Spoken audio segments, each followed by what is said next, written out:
this logic, but his team clearly have stated that. They say, okay, we've reached the point where because of the deficit getting bigger and bigger and bigger since 1971, in order to stabilize the world and American hegemony, the American deficit has essentially caused American manufacture to shrink and shrink and shrink because, we let other people produce the stuff and we bring them into the United States. So now we have a situation where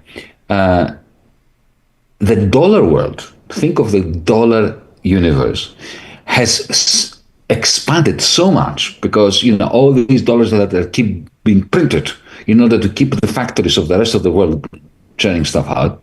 The dollar sphere universe has expanded massively, right?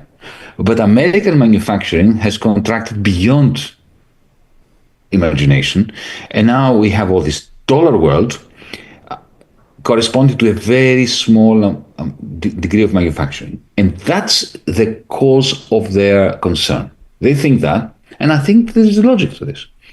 At some point, American manufacturing, the capacity to do stuff, to build stuff, will have shrunk to such an extent that at some point, especially when you have China and India and Brazil and other countries, the BRICS, expanding their manufacturing, well, for how long can the dollar universe ad infinitum, it cannot go and ad infinitum expanding when essentially it's like a huge parasite being parasitic on an organism that is shrinking and shrinking and shrinking while the parasite's getting. So they fear that at some point there's going to be a sell-off of American dollars and the American hegemony is going to collapse overnight.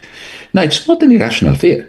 So what they want to do is they want to expand the manufacturing sphere of the United States and contract the dollar sphere in order to keep them in some proportion.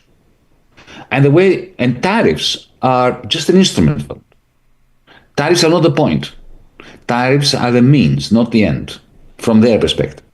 Now, Donald Trump may love tariffs and say that it's the most beautiful word in the American lexicon and so on.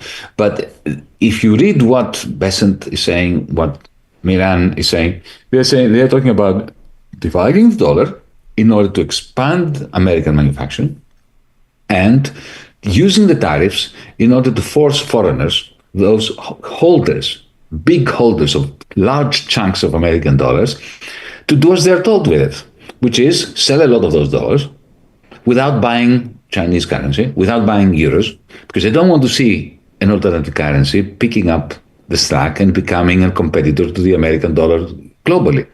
Now, if you look at it from that perspective, okay, then the discussion becomes far more interesting. What the Trump shock is attempting has a rational core, and we can then debate whether it's going to work or not, and what repercussions that is going to bring if it works, and what repercussions it's going to bring if it doesn't work. What we don't need is this hand-waving and